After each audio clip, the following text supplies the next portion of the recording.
பாப்பாவோட 3rd டே ஸ்கூலுக்கு நான் பச்சை பயிறு தான் கொடுத்துருந்தேன். அதை வந்து முளை கட்டி வச்சுருந்தேன். ஏன்னா முன்னாடி நாள் வந்து பச்சை பயிர் சாலட் நான் கொடுத்துருந்தேன். அதுக்கு அடுத்த நாள் வந்து நான் நைட்டு முந்தின நாள் நைட்டே வந்து முளை கட்டி வச்சுருந்து அதை வந்து நான் வந்து செஞ்சு கொடுத்துருந்தேன் ஸ்நாக்ஸ்க்கு.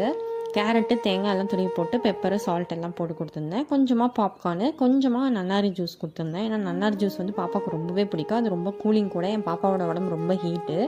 அதே மாதிரி தண்ணி ஒரு பாட்டில் கொடுத்துட்டு பேக்கில் வச்சுட்டு ஸ்பேருக்கு ட்ரெஸ்ஸும் வச்சாச்சு உள்ளே. இந்த மாதிரி முளைக்கட்டின பயிர் வந்து கொஞ்சம் நீட்டமாக வரணும் அப்படின்னா நல்லா டைட்டாக தண்ணி இல்லாமல் புழிஞ்சிட்டு அதுக்கப்புறம் வச்சுருங்க. சூப்பராக வந்துடும். பாப்பா பாருங்கள் காலையிலே போய் சமத்தா போய் உட்காந்துட்டாங்க அவங்க ப்ளேஸில். நான் 12 o'clock போய் கூப்பிட போகும்போது என் தங்க சமத்தா அந்த பேக்லாம் எடுத்து வச்சுருந்தாங்க. அந்த புக்கெல்லாம் வந்துட்டு கேட்டிருந்தாங்க ஸ்கூலில். அந்த பேக்கில் தான் வச்சு கொடுத்துருந்தோம். அந்த பேக்கை வந்து குழந்தைங்கிட்டே ரிட்டர்ன் கொடுத்துருவேன்னு சொன்னாங்க. அதனால பாப்பாட்ட கொடுத்துருப்பாங்க போல். அவங்க சமத்தா அதை தூக்கிட்டு நின்றுட்டு இருந்தாங்க. பார்க்கவே அவ்வளோ க்யூட்டாக இருந்தாங்க. மேடம் வந்து என்னையும் கண்டுபிடிச்சிட்டாங்க. வந்து விண்டோவில் விளையாடிட்டு அதுக்கப்புறம் வீட்டுக்கு கூப்பிட்டு வந்துட்டேன்.